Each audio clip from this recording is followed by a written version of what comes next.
Hi, it's Corrine for Cut It Home, and today I'm sharing a frame with you that I added some of the Angel Craft premium vinyl to it. I'm taking an old frame. As you can see here, it's an ugly wood frame and it's an 8 by 10, I believe. I'm going to take off the back and discard that since I no longer need it. I will set the glass aside, and now I'm using some acrylic gesso in white to add a couple coats of paint to it. In between each coat, I do use my heat gun to help the drying time a little bit faster. I don't have a lot of patience when it comes to painting and waiting for it to dry. So now I'm just, like I said, doing 2 coats of this because I plan on spray painting it. So this will give it a good primer for the spray paint to adhere to.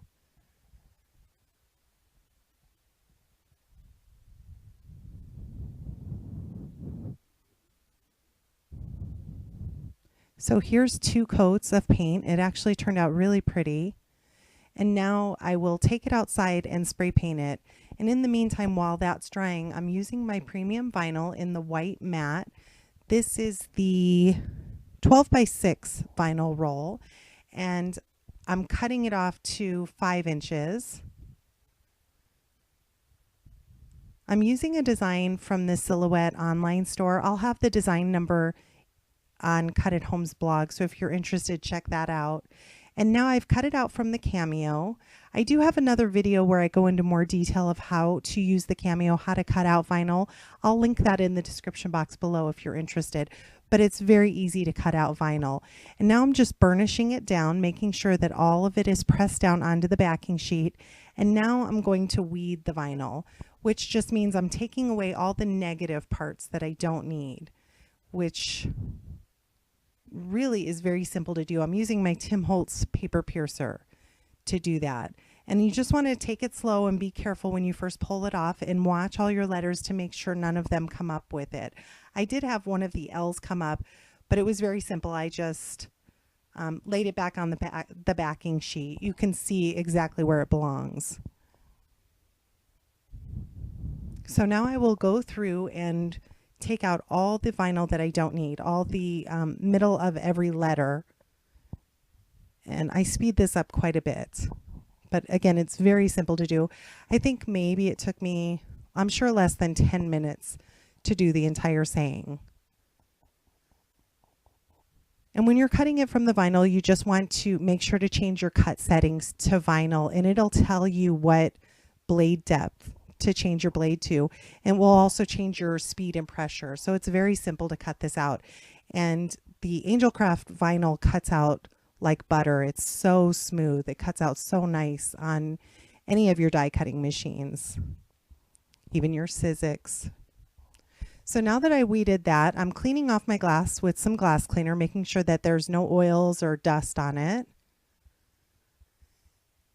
And now I'm using the Angel Craft transfer tape. This is 6 by 50. It's transfer paper. And this to me is a must-have. When you're working with vinyl, it makes it so simple to use. So I'm just cutting down the size that I need. And what I like to do is just work on one end slowly at a time and just kind of burnish it as I'm rolling it down. And you can use any type of scraper or anything you have.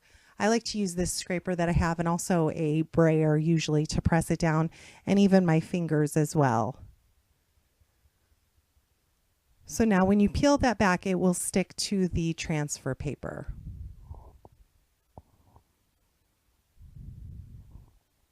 What I decided to do is I printed that same saying out just from my printer, and I'm going to use some removable adhesive and try and line it up as best as I can using my grid mat in the back, and then I will add my vinyl on top using that as a guide. And it worked out very well. I had to adjust it a little bit, but once I got it where I wanted, then I was able to put it on nicely. So now I'm just checking it, holding it up to the light, making sure that I'm happy where it's at before I really burnish it down.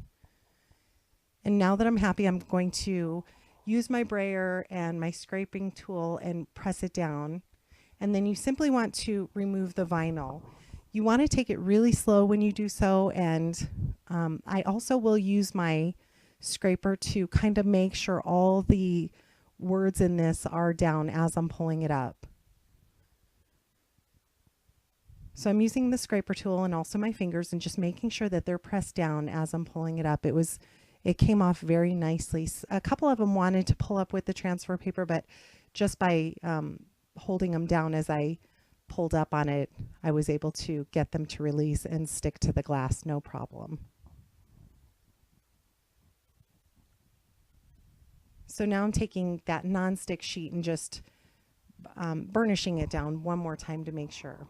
So here's the finished frame. I was really happy with how it turned out. I used this Krylon Color Master I got from Walmart in Blue Ocean Breeze. And I didn't need to spray paint the back of it. I just sprayed the front of it. Again, making sure that it's clean. I decided to pull out those metal closures because you could see them through the front of the glass. So instead, I'm just going to use a very little bit of E6000 to adhere my glass down. And I want to use a little bit because I do not want it squishing out the edges to where you see it from the front. So I put it on a non-stick mat and then used a popsicle stick. And then I added something heavy to it and let it sit for, I think, about 3 hours. You really want to let it sit overnight, but again, I'm not very patient when it comes to that. I just like to finish. So now I am using my hot glue, adding some flat back pearls around the edge of the frame. I will add a few flower clusters and leaves. I will add all the products that I used in the description box along with Cut at Home's blog. So I hope you stop by the blog, check it out. If you have any questions, please leave me a comment, and please find me on Facebook, Pinterest, Instagram, and my blog spot, all at Corrine's Creations. Thanks for watching. Links for Cut at Home will be in the description box below.